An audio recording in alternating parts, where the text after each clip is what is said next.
What's up, everybody? Jeff Moore's here from Think International at the Elevate Conference with Beci Wakerley, who's one of the main children's pastors at Hillsong. How you doing? I am so good and so excited to be chatting to you guys today. Yes, well, we're excited too.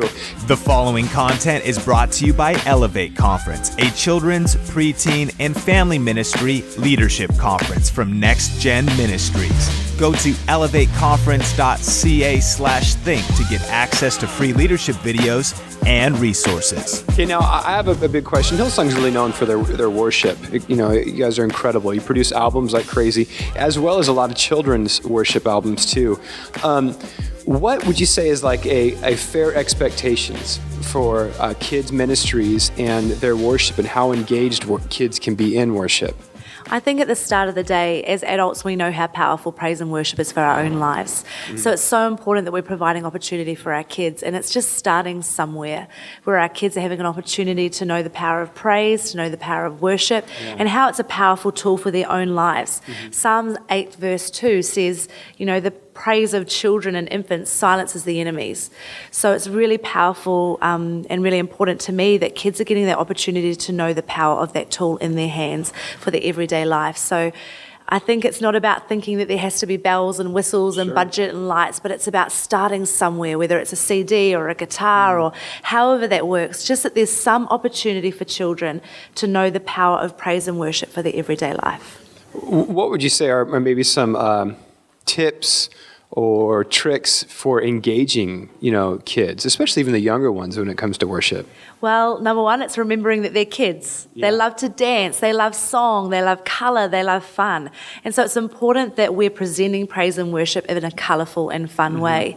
You know, looking fun, looking bright, and then choosing songs and music that's relevant to the different age groups. There's so much resource out there that people can use. So, and you know, it could be that you've got all of your kids together, so choosing songs that they're all going to love and sing and dance along to. And lyrics are important, songs are important, and it's catering it to your kids and your ministry and whatever that looks like. But I think any opportunity you can do to provide praise and worship for them is really important, but to remember that it's kids, so it needs to be fun, it needs to be relevant to them and their age group, and it's not getting discouraged when kids aren't engaged, but it's just doing it week in and week out, and just giving them that opportunity to know the power of praise and worship.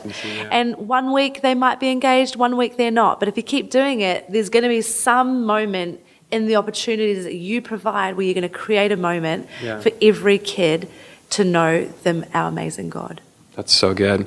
What are some different resources that are out there? You know, I know you guys have a ton, worship DVDs and so on and so forth. Or Well, Hillsong Kids is a great place to start. You know, our goal is to equip the local church, so we've tried to put everything on there that a local church would need. We love using Yancy's stuff, so Yancy Not Nancy is her website, but she is incredible, and she's also linked with a website that's called Amber Sky Records. So that is an amazing resource to go to where you can get just about everything you need for praise and worship. And that's a whole lot of kids' praise and worship artist stuff kind of pulled together in one place.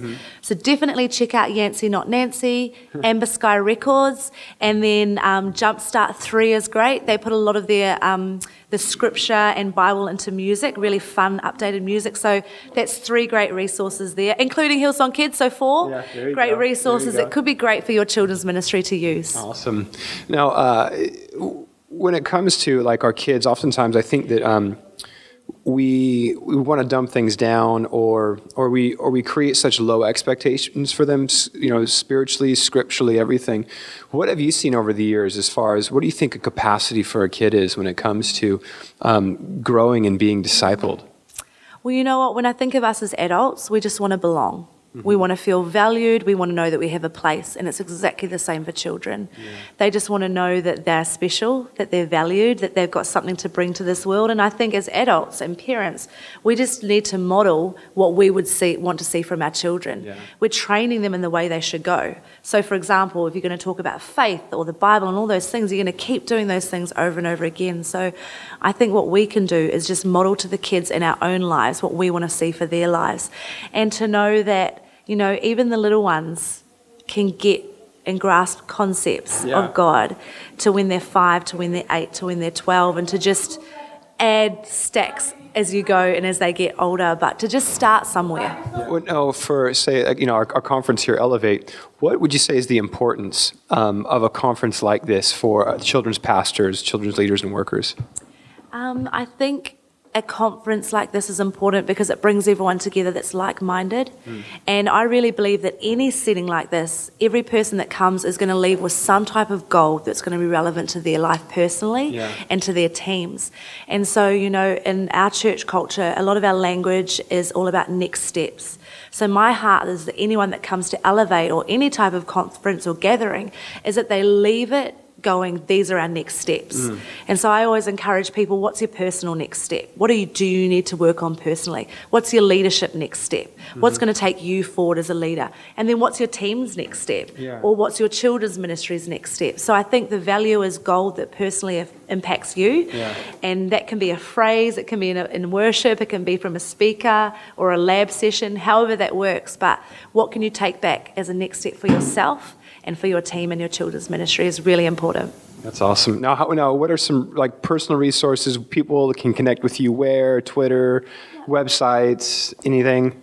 Well, Hillsong Kids is everywhere. We're on Facebook, we're on Twitter, we're on Instagram. So it's really good to get on there. And the whole purpose of that is we want to be able to equip anyone we can. We also have an email address, which is hillsongkids@hillsong.com. And so we find a lot of people will just email us simple questions through there, and we can definitely send people what we can and do the best we can. Everything we've got, our team's been working really hard for the last 15 years to build up resource and learn lessons. I would rather just give it to you as much as we can so that you don't have to learn the lessons the hard way. We've learned them the hard way, so we want to give it to you the easy way. So hopefully through our social media or that email, we can help you guys out. Wonderful. Hey, Becky, thank you so much. You're incredible. There it is, Think International Elevate Conference. Becky from Hillsong Kids. See you later. So thanks so much for checking out this video. Check out links in the YouTube description for everything talked about in this video, and subscribe on YouTube for more videos to help you grow your leadership and creativity. We'll talk soon. So, you enjoying yourself so far? What's been the best part of the conference for you?